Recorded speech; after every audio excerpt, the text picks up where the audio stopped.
the CEO of GK Training, Columbia University professor and author of the forthcoming book, Don't Say Michael Chad Hoeppner, who's going to analyze the candidate's performance for us tonight. You've coached candidates before who have stepped onto debate stages like this.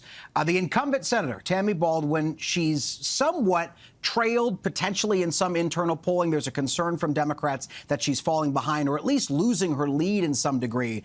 Did she do what she needed to do tonight, in your view, to try to hold on to the position that she's in this race?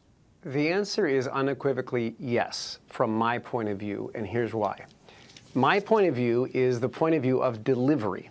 So most of the time that I'm coaching folks in presidential politics or elsewhere is about delivery, meaning how you say stuff, not just what you say.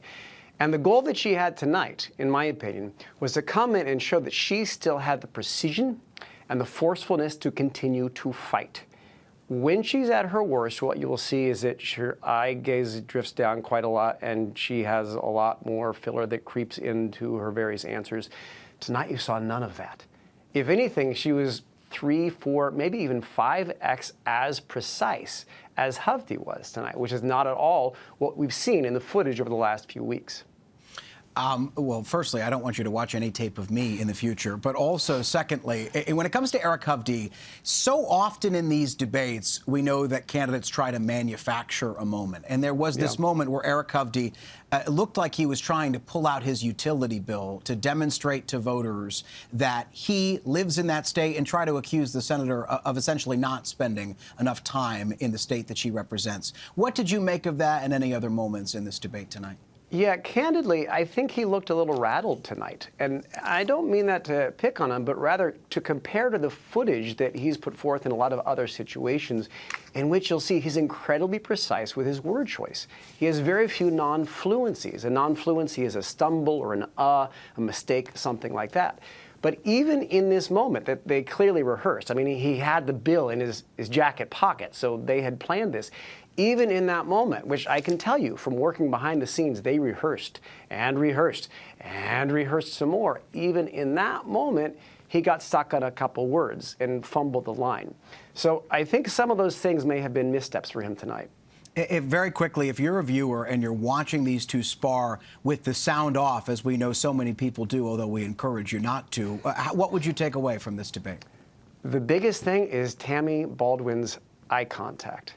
If you watch her questioning on Capitol Hill or anywhere else, you'll see when she's more unscripted, at times her gaze can stray a little bit like this tonight. No, she clearly went into this very prepared, and the entire time she was up and looking at us through the camera's lens.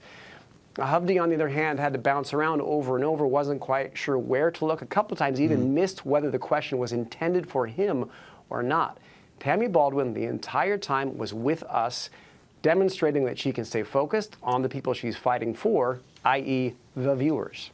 Now, I guess my question is, this is a race that's going to be won on the margins. And it's so often pocketbook issues in the economy. We know that Hovde's part of his pitch to voters is that he's a businessman, that he's going to focus on economic issues. Did he deliver in that argument tonight, in your view?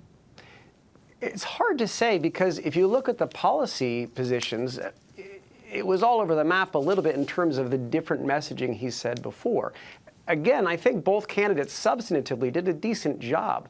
But if you're looking at the sort of precision that he tackled these different categories in, I don't really think his answers on economics stood out any more than some of his answers on foreign policy, abortion, even some of the farm issues facing Wisconsin.